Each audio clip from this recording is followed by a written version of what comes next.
Hola, hola a todos mis amigos y seguidores del Facebook. Muy buenos días a todos. Por favor, déjenme saber si me ven. Para mí es importante, siempre empiezo con lo mismo. Ojalá algún día ya no tenga que decirles lo mismo. Pero todos los días es lo mismo. Listo, ya veo que me ven. Muy buenos días a todos. Disculpen por el retraso. Yo sé que estaban todos esperando porque ya me empezaron a mandar los textos. Pero pues ustedes saben que todavía hay algunas cositas, madres de familia, niños en la casa y bueno, aquí vamos de todas maneras. Muy buenos días a todos. Hoy, como todos los miércoles, desde que arrancamos, tenemos a nuestra invitada especial, la abogada Marina Castillo, de Castillo Immigration Law Firm, donde ella nos va a contestar las preguntas que tengamos de inmigración. Recuerden que yo soy agente de bienes raíces, estoy ubicada en High Point. La abogada está ubicada en Winston-Salem de Carolina del Norte. Es importante que lo sepan porque nos ven personas de otros estados también, inclusive de otros países. Entonces, Marina está ubicada en la 2200 Silas Creek Parkway, en la suite 3B, y sus teléfonos son el 336-283-6906 y el 336-986-9295. Y estamos ubicados en Winston-Salem, yo estoy en High Point. De todas maneras, les vamos a dejar al final toda la información. Recuerden también que nos pueden seguir en nuestro zona, en los websites sociales, en el social media. Me encuentran en Facebook, a mí me encuentran en Instagram, en YouTube. Estos videos quedan en YouTube grabados, ¿ok? Y los pueden volver a repetir. Muy buenos días, Marina. Gracias por darnos este tiempito para aclararnos todas las preguntas que tenemos de inmigración. Buenos días, Adriana. Buenos días a todos los que se han conectado el día de hoy. Buenos días, espero que estén bien en sus casitas o en sus trabajos. Y bueno, Adriana, como habíamos comentado anteriormente, la idea de hacer este espacio es para tenerlos informados, para informarles a la comunidad de los nuevos eventos que están sucediendo día a día en el campo de inmigración. Y por eso hoy les comento que el miércoles de la semana pasada, el 29 de julio, si mi memoria no me falla, salió una decisión de la Corte Federal del Estado de New York, en el cual está bloqueando, por decirlo de esa manera en español, en inglés se llama preliminary injunction, en español sería una medida cautelar, que dictó esta corte en contra de la última regulación que la administración decretó en relación a la carga pública. Es decir, esta decisión de la Corte Federal está basada en toda la situación que ha originado la pandemia. Es decir, como todos sabemos, muchas personas han perdido sus trabajos, lamentablemente, a otros se les han recortado las horas, a otros les han dado pues un tiempo de descanso porque las compañías, evidentemente algunas, la mayoría han sido afectadas. Entonces, en virtud de esta situación que ha generado la pandemia, esta Corte Federal determinó que en estos momentos no va a ser posible que la nueva regulación de carga pública sea implementada, siga siendo implementada. Esta nueva regulación comenzó en febrero de este año y creo que hicimos un programa de esto, Adriana, en el cual yo establecí o indiqué algunos requisitos. La carga pública siempre ha existido, no es algo nuevo, más sin embargo la nueva regulación que empezó en vigor en febrero de este año, este, prácticamente extendió esos requisitos de una manera bastante grande. Y te acuerdas que te estuve comentando que, o les estuve comentando, que cuando la carga pública de esta nueva regulación empezó, pedían en esos requisitos pedían demasiados documentos con respecto a la parte económica, tanto el peticionario como el beneficiario, en una solicitud de ajuste de estatus. Y pedían solicitudes o documentos como bank statements o los estados de cuentas bancarios, todo lo que tenía que ver con los títulos de propiedad, si tienes una casa, si tienes un carro, si tienes inversiones, si tienes equity, que yo te comentaba que aprendí lo que era equity con todos estos documentos. Entonces prácticamente estaban pidiéndole tanto al peticionario como al beneficiario que le indicaran al gobierno cuáles eran esos haces y todos esos documentos de propiedad que podían tener. ¿Qué sucede? Que en virtud de la pandemia, y por supuesto también estaban solicitando todo lo que tenía que ver con sus trabajos, pues todo lo que tenía que ver con los sueldos, los salarios, los beneficios de ese trabajo, etcétera. ¿Qué sucede? Que con esta nueva situación que todos estamos viendo, nuestra nueva realidad, pues muchas personas han sido afectadas, han quedado, como lo dije anteriormente, quedado sin trabajo y se les ha hecho difícil o se les va a hacer difícil poder probar esa parte de la carga pública. Y por ello, la Corte Federal en el estado de New York decidió simplemente por estos momentos y en virtud de la nueva realidad que estamos viviendo debido a la pandemia, bloquear esa parte de la nueva regulación de la carga pública. Y esta mañana me paré bien temprano a revisar, porque como también les comenté en el programa anterior, a pesar de que también hay una decisión de la Corte Suprema de Justicia y a pesar de que también hay una decisión de una Corte Federal que prácticamente está obligando al Departamento de Inmigración a aceptar las nuevas aplicaciones de DACA, el Departamento de Inmigración se ha rehusado a cumplir con estas decisiones. Esta mañana me paré bien temprano a ver qué estaba pasando con la carga pública, porque pues tenía temor que de pronto pues, sucediera algo parecido pero esta vez no. Les digo con mucha alegría, porque sí estoy de acuerdo en este bloqueo de la carga pública o de esta nueva decisión de la Corte Federal, que el Departamento de Inmigración está acatando esta decisión y que inclusive la forma, que es la forma I-944, que es la forma que prácticamente se implementó para poder pedir todos estos requisitos, todos estos documentos nuevos, ni siquiera se puede conseguir en la página web. Entonces, del Departamento de Inmigración, de USCIS o USCIS en español. Entonces, vemos que el Departamento de Inmigración sí ha acatado esta medida cautelar de la Corte Federal y por los momentos, entonces podemos decir que no se necesitan para los ajustes de estatus la demostración de todas estas partes económicas que se estaba pidiendo desde febrero de este año, del año 2020. Entonces, desde aproximadamente el miércoles 29 de julio en adelante, hasta que, bueno, esto se resuelva, esa parte del ajuste de estatus no se tiene que cumplir para poder aplicar por la residencia permanente. Entonces, eso es lo nuevo que les traigo. Yo de verdad que estoy bien contenta, como todos los abogados de inmigración, estamos bastante preocupados porque esta sí es mi humilde opinión. Yo pensaba y estaba viendo la carga pública en todo, con respecto a todos los requisitos, documentos que estaban pidiendo, que prácticamente éramos un número más. O sea, realmente cuando tú ves esa forma y ves una columna que te dice, ok, aquí me dices todos los assets que tú tienes, o sea, todos los bienes que tú tienes. Y en esta otra columna me vas a decir todas las deudas que tú tienes. Entonces realmente éramos números y yo decía, pero es que no podemos ser solo números, tenemos que somos seres humanos. Es verdad que hay momentos en la vida en que estamos muy arriba económicamente, como hay veces que no estamos tan arriba o estamos en la mitad, y eso no quiere decir o no nos quita el valor como seres humanos. Entonces estaba bastante preocupada, sin embargo, el hecho de ser una regulación, pues como abogado tenía que cumplir, pero por ahora, gracias al COVID, fíjense que si salen cosas buenas de las cosas no tan buenas, no tenemos que cumplir con ese requisito. Entonces, simplemente va a seguir siendo una solicitud de ajuste de estatus con todas las formas que hay que llenar, con todos los documentos que hay que llenar, menos la forma I-944, que es la de la carga pública.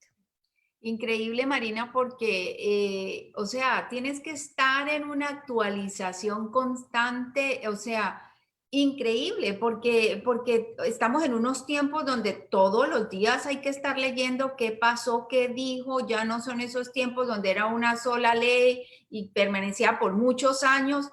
No, lastimosamente estamos en unos tiempos y no solamente en inmigración, en todo, en real estate también hay que estar uno actualizado qué está pasando, cómo se está moviendo el mercado, qué sucedió, qué está diciendo el gobierno. O sea, es algo increíble. Para los que apenas se están conectando, son preguntas y respuestas con la abogada de inmigración Marina Castillo. Por favor, hagan sus preguntas no las hagan específicas, tienen que ser generales, ¿ok? Porque ella no puede hablar en términos específicos, pero sí les puede contestar su pregunta. Aprovechen, aprovechen, aprovechen, porque nunca ha estado una abogada de inmigración dispuesta a contestarles todas las preguntas de esta manera al Claro. aire y compartan, por favor, compartan. No me cansaré de decirles compartan, compartan, compartan, porque esto le puede llegar a alguien que realmente lo necesita.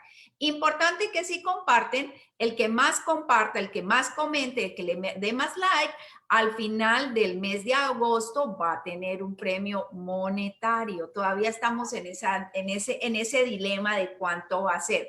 Pero compartan, compartan, compartan. Bueno. Abogada, entonces, gracias por esa introducción, gracias por las nuevas actualizaciones, que para la otra semana, quién sabe qué más tendremos. Pero me surge una pregunta, con todo esto que está cambiando, ¿todavía le están otorgando residencias a las personas? ¿Todavía le están otorgando ciudadanías a las personas? ¿O Claro. está eso congelado? No, mira, casualmente, muy buena pregunta. Casualmente, el día de ayer me llegaron varias cartas ya de entrevistas que habían quedado paralizadas, entrevistas para ajustes de estatus, para residencias permanentes, que habían quedado paralizadas en virtud de la pandemia. Y ahora sí, te puedo decir con seguridad que todos los casos que habían quedado congelados ya están siendo reactivados. Por supuesto, el Departamento de Inmigración está tomando todo en serio todas las regulaciones, el utilizar la máscara y no tener tantas personas en el edificio. Y eso, por supuesto, va a generar quizás algún tipo de retrasos en algunas entrevistas. Fíjate que esas entrevistas habían sido las que me llegaron el día de ayer, habían sido ya tenían una fecha para los primeros días de marzo de este año y evidentemente fueron canceladas por la situación de la pandemia y no es hasta ahora, creo que una tiene la fecha de agosto 31 y la otra para los primeros días de septiembre y no es hasta ahora que se están reactivando, pero ahora sí puedo decir con seguridad que los casos que quedaron congelados en virtud de la pandemia ya los están reactivando, por lo tanto sí se están otorgando las residencias permanentes. Eso es algo que no está, no se ha suspendido. Recuerden también que hicimos un programa de todos los casos de suspensión de visa, que si quieres lo podemos volver a, como a refrescar, Adriana, para la semana que viene, en los cuales hubo una orden ejecutiva de esta administración que suspendió algunos procesos inmigratorios, pero todos esos procesos que fueron suspendidos fueron de personas que vienen de afuera hacia adentro, es decir, lo que vienen por proceso consular, más todos los ajustes de estatus en el país, esos no han sido suspendidos. Fueron suspendidos por la pandemia, pero no suspendidos por la orden ejecutiva. Sin embargo, el día de hoy podemos decir con seguridad que ya están siendo reactivados, que las entrevistas van a comenzar a suceder y que por lo tanto, después de esas entrevistas, probablemente tengamos ya o la suerte o la bendición de poder entregarles esas residencias permanentes a nuestros clientes. Ujú. Me hacen una pregunta, de hermano a hermano, ¿cómo puede un hermano pedir a su hermano de otro país? ¿Cuál es el proceso? Bueno, el proceso es, como la misma palabra lo dice, tiene que hacer una petición familiar. No puede ser un residente permanente quien pida a su hermano, tiene que obligatoriamente ser un ciudadano americano, pedir a su hermano. Hay una lista larga, muy larga de listas de esperas que se llama. Y viene eso por países. Cada país o cada región de países tiene lo que llaman en inglés quote, tiene como una cuota en la cual se establecen ciertas visas por año para cada categoría. La categoría de hermanos es la que menos visa tiene o la menos cantidad de visa tiene y adicionalmente a eso es la que mayor cantidad probablemente de peticiones tiene. Entonces, las listas de espera son largas. Te puedo comentar, por ejemplo, que ayer estuve revisando la de México y tiene una lista de espera de aproximadamente unos 24 años, para que más o menos tengas idea, sí. Y países como Venezuela, Colombia, quizás países de Sudamérica tienen un aproximado de 12 o 14 años. Entonces, no es una vía tan fácil, pero sin embargo, yo siempre he dicho, nunca, no podemos decir, oh, eso se tarda demasiado si realmente no lo comenzamos. Entonces, he tenido la suerte de tener personas que, bueno, sometieron su visa o su solicitud de su petición hace unos 10 años, 12 años, ya están a punto de tener pues esa visa disponible. El tiempo pasa muy rápido, Adriana. Entonces, si hay posibilidades de pedir a un hermano, a un hermano que se encuentra en otro país, pues yo diría, sí, pareciera mucho tiempo, pareciera una eternidad, pero al mismo tiempo, número uno, el tiempo pasa muy rápido. Número dos, no sabemos qué puede pasar en el futuro, si de pronto realmente hay una reforma comprensiva de inmigración y esos números de visas los aumentan, lo cual puede decir que quizás los tiempos de espera se acorten. Entonces, realmente si hay la posibilidad, yo siempre los animo, porque pues hay, como dije anteriormente, cuando veas así, en un cerrar de ojos, ya tenemos el tiempo. Pero, Cuando veas así, ¿cómo? cuando veas así, ya no vas a ver porque estás 24 y ya está uno tan viejito que Pero ni... estaba hablando así, los mexicanos es mucho tiempo, en realidad eso sí, pero imagínate los venezolanos. Yo, por ejemplo, lo puedo decir aquí en cámara, yo tengo a todas mis hermanas pedidas, yo soy abogado de inmigración. ¿Sí? Entonces, sí, claro. Entonces, evidentemente, yo no puedo decirles a nadie a estas alturas qué es lo que van a hacer. Ya todos somos adultos, pero sí es algo que me gustaría, pues si yo las puedo ayudar a ellas en esa, en ese orden de ideas, en esa posibilidad, pues hay que hacerlo. Y Hay que pues ya hacer. llevan sus añitos y ya van caminando y pues cuando vea así, pues no son 24 años, gracias a Dios. Yo sé que sí, 24 años es mucho, pero ya por ejemplo en las mías van 5 años, 6 años. Y Eso. pues se deja allí y cuando se tenga la oportunidad, pues ya se va, viene, llega y pues tendré la fortuna de poder tener a mis hermanas acá conmigo. Si ellas así lo deciden para ese momento, ¿no? Ujú. Claro. Me pregunta Janina, ¿eso va para los padres también? ¿Petición de padres? Los No, padres. la petición de padre es totalmente diferente, es una categoría diferente. La petición de padre solamente puede realizarse por ciudadanos americanos también. Y la petición de padre depende, por ejemplo, de si los padres, y esto es, podemos aquí sacar un tema completito, porque todo depende si el niño nació dentro del matrimonio, fuera del matrimonio, si el padre vive acá, si el padre vive afuera, tiene como muchas ramitas, ¿verdad? Que se van subdividiendo y te van dando pues las categorías y te van dando pues las opciones. Pero en general no, las peticiones de padres por ciudadanos americanos, ellos pertenecen a la categoría de los parientes inmediatos o immediate relative y ellos no tienen cuota o no deberían tener cuota. Al no tener cuota o no tener ningún tipo de visa o tener que esperar una lista o tener que esperar por una visa porque porque el número de las visas ya se agotaron, porque ellos generalmente pueden ajustar el estatus en Estados Unidos, su estatus legal en Estados Unidos, si han entrado de forma legal, esa es otra de las condiciones, sin ningún tipo de espera. Entonces, cuando el requisito ciudadanos americanos, padre, que ha entrado legalmente, que no tenga ninguna otra causal de inadmisibilidad, que ya les dije anteriormente son como 12, pueden ajustar el estatus acá sin ningún tipo de espera. Lo que esperarían es simplemente eh, el tiempo de espera de procesamiento del Departamento de Inmigración, que antes de la pandemia era de 6 a 8 meses y ahora con la pandemia no sabemos exactamente cuánto pudiera durar. ¿Y hay un límite de la edad de los papitos, de los padres para pedirlos? O sea, ¿hay un límite de edad? No, no hay límites de edad. Puedes pedir padres de, por ejemplo, si la persona tiene 90 años, lo puedes pedir. Si tiene 80 años, lo puedes pedir. Si tiene 70 años, lo puedes pedir. No hay límites de edad. Ujú. Ok, perfecto. Preguntan aquí, si los padres son residentes, ¿pueden pedir a los hijos o solo si son ciudadanos? No, si los padres son residentes, pueden pedir hijos solteros. No pueden pedir hijos casados. Pueden pedir hijos solteros o divorciados, pero no hijos casados. Entonces pueden pedir hijos menores de 21 años, que entran en una categoría, los residentes permanentes, y los hijos mayores de 21 años que no estén casados entrarían en otra categoría. La categoría de los hijos menores de edad o menores de 21 años, de hijos de residentes permanentes que no están casados, tienen una lista de espera corta, excepto para ciertos países como México, Filipinas, China, India, que la lista de espera es bastante grande. La lista de espera para los niños mayores de 21 años, que no son niños, pero así, porque dice children, older than 21 years old. Ok, pues no tiene como mucha lógica, pero así se traduce.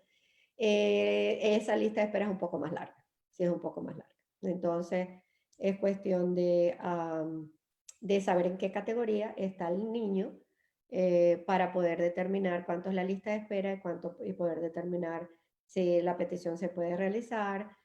También hay que definir si la persona está acá, no está acá, si vino legal, si no vino legal, si tiene un estatus legal actualmente, si no tiene un estatus legal actualmente, si está fuera del país por proceso consular. Es decir, hay muchos factores que tenemos que definir para saber si la persona puede realizar la petición y si esa petición se va a convertir o no en una residencia permanente. Una pregunta, Marina, para una persona que fue pedida por su familia, por su hermano o hermana, después de 10, 15 años llegó al país y lastimosamente por la pandemia apenas llegó, apenas está empezando a evolucionar donde todo prácticamente llegó en plena pandemia, no ha podido trabajar y ha tenido que pedir ayuda del gobierno por X o Y motivo, porque pues no ha podido hacerlo, ¿eso lo carga como una carga pública y va a afectarse en su residencia? Bueno, la carga pública es generalmente, o la regulación de la carga pública es para las personas que están aplicando por su residencia permanente. Por los indicativos que me está señalando, Ok, esta persona ya es residente sí, permanente. ya es residente. Entonces, sí, lo que sí pudiera pasar, que esto quede bien claro, porque antes no era como un gran problema, siempre ha existido la ley, pero no se estaba implementando tan estrictamente, es que cuando la persona residente permanente llega al país, esta persona antes, en todo su proceso, tuvo que haber sido patrocinado por un familiar, probablemente el mismo ciudadano americano que lo pidió al hermano, o de pronto un co-sponsor o un copatrocinador. Entonces hay que tener mucho cuidado porque estas personas han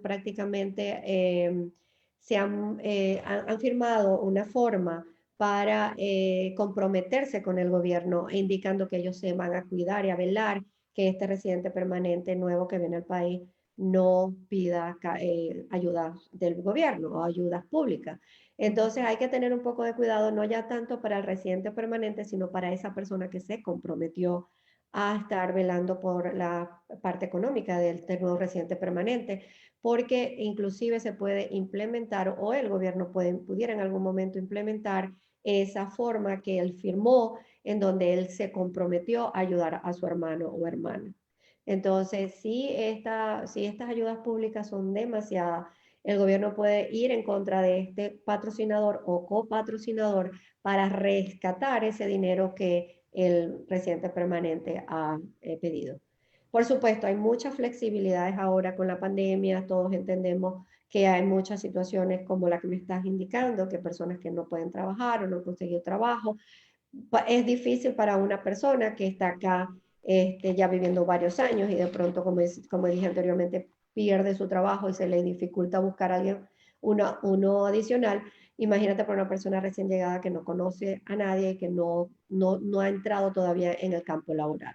Entonces, probablemente la administración pudiera ser un poco flexible, pero por la pandemia, pero antes de la pandemia ya había decretado que iban a ser más estrictos con la implementación y la ejecución de las formas que firmaron los patrocinadores o copatrocinadores cuando los nuevos residentes permanentes pedían ayudas públicas. Entonces hay que tener mucho cuidado con eso.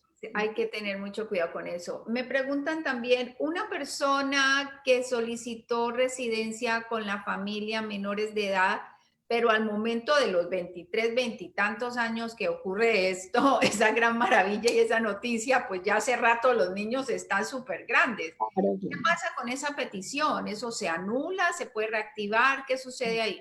En virtud de todas estas largas listas de esperas, hay una ley que la sacaron precisamente para poder ayudar a los niños, que ya no son tan niños, que se llama Child Status Protection Act, que es una ley en inmigración que hace un cálculo de la cantidad de tiempo que se tardó el Departamento de Inmigración en procesar esa petición.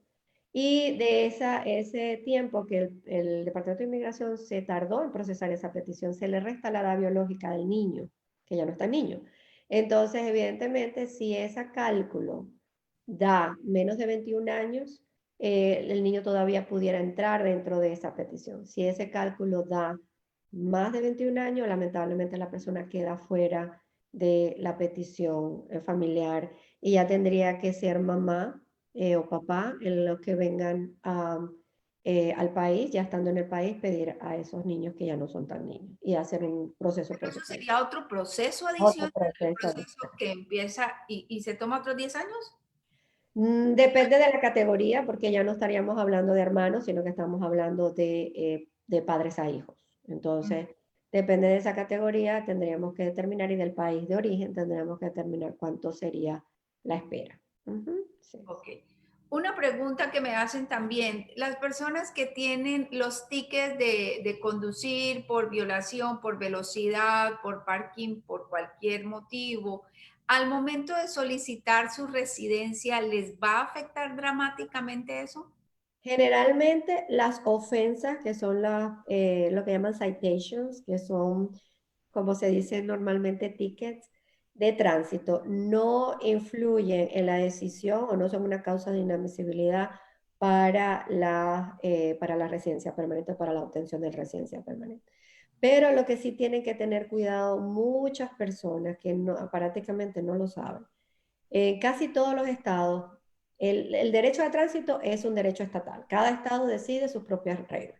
Pero en casi todos los estados, y aquí sí voy a hablar un poquito de Carolina del Norte, ¿verdad? Un ticket, como lo llamamos normalmente, o una citation, que se otorga y no se paga debidamente, o no se va a la corte cuando se tiene que ir, si te dan una cita para ir a corte, se puede volver una orden de arresto. Y esa orden de arresto sí va a influenciar en ese ajuste de estatus que se realiza o en esa solicitud para tu estatus legal, porque ya no es una ofensa, ya estamos hablando de una orden de arresto. Entonces, mucho cuidado con esos tickets que, no, lo que pasa es que yo lo dejé allí y voy a mirar al otro lado, me voy a hacer la loca, no lo voy a pagar, no me ha pasado nada. Tú no estás por saber si dentro de los sistemas de policiales ellos tienen ya una orden de arresto en tu contra. Y es muy peligroso tanto para ti, porque en cualquier momento te pueden pues detener y con esa orden de arresto llevarte pues a un centro policial, o para la parte de inmigración si ya intentas hacer una aplicación y hay que determinar qué ha pasado con ese ticket. Entonces, mucho cuidado, mucho ojo con eso. Si hay algún ticket que tengan pendiente, busquen un abogado de tránsito, de tráfico, como se dice aquí, traffic lawyer, que les ayude, porque esos cabos sueltos pueden generar un gran problema en una aplicación de inmigración.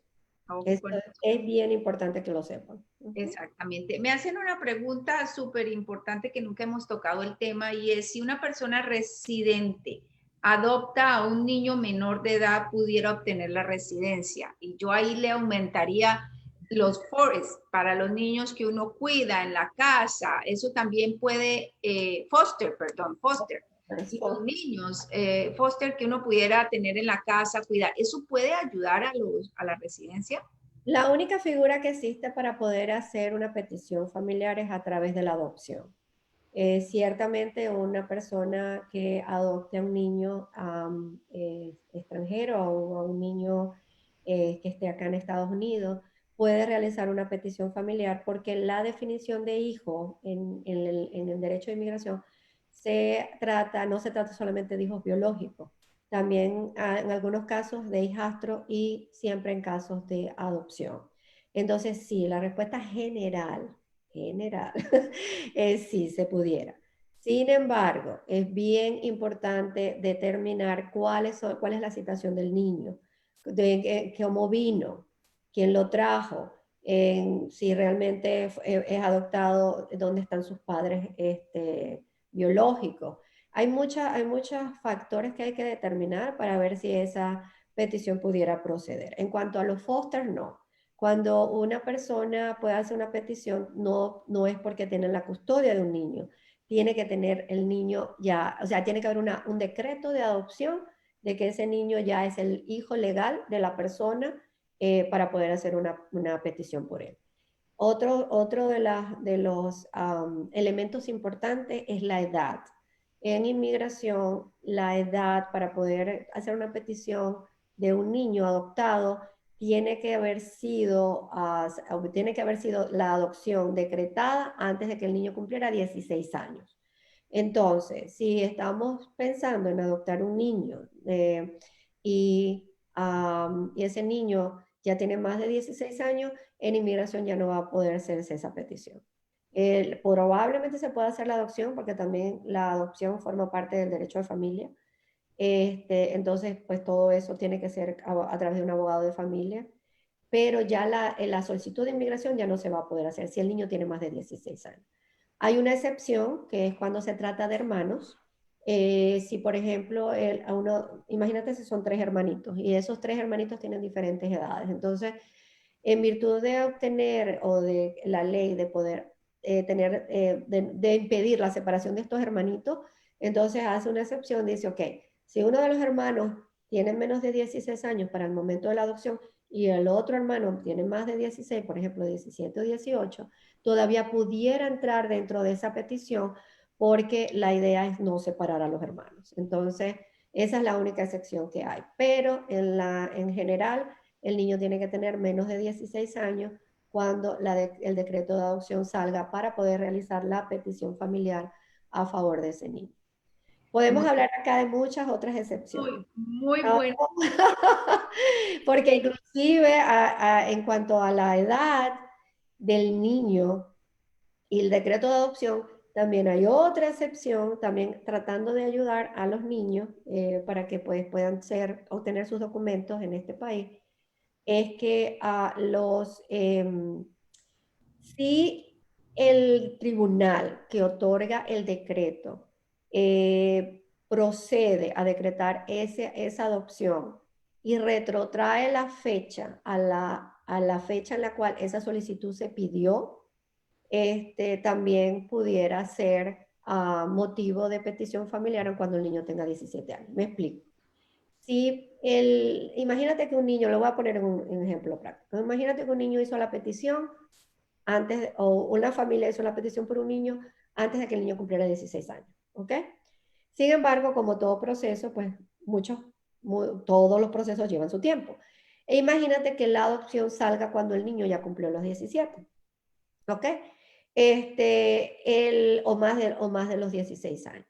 ¿Qué sucede? Que se puede inclusive hacer una petición a ese juez de familia para que la sentencia, aun cuando salga, cuando el niño tenga 17 años, retrotraiga esa fecha y diga, esta adopción salió, por ejemplo, el día de hoy, el 5 de agosto del año 2020.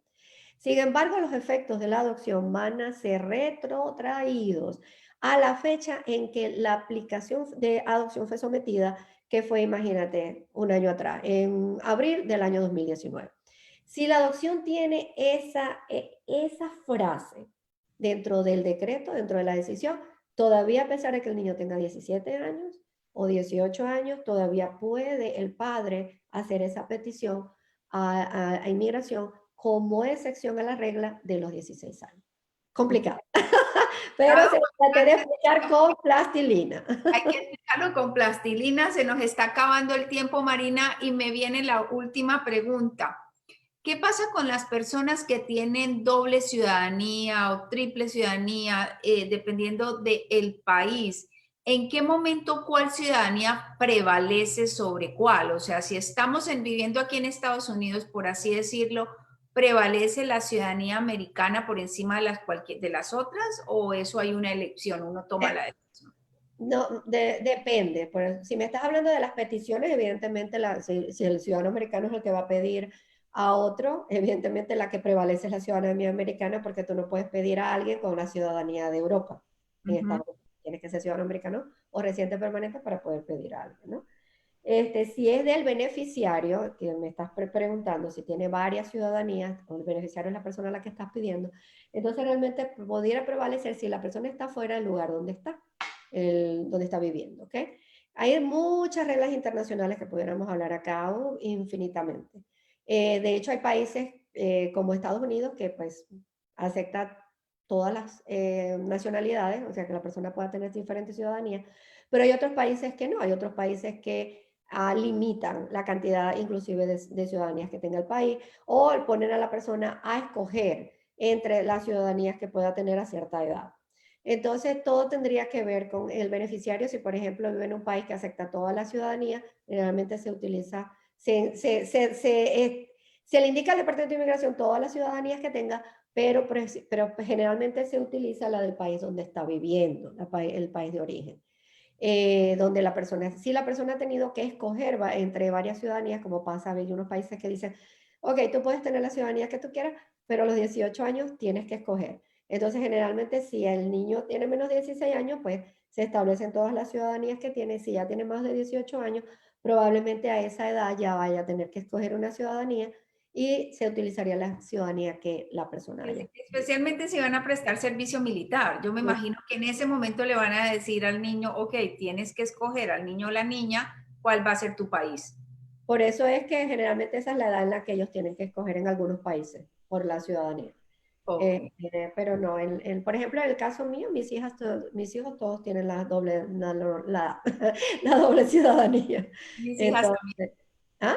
mis hijas ¿Cómo? también tienen doble ciudadanía. Entonces, bueno, por eso.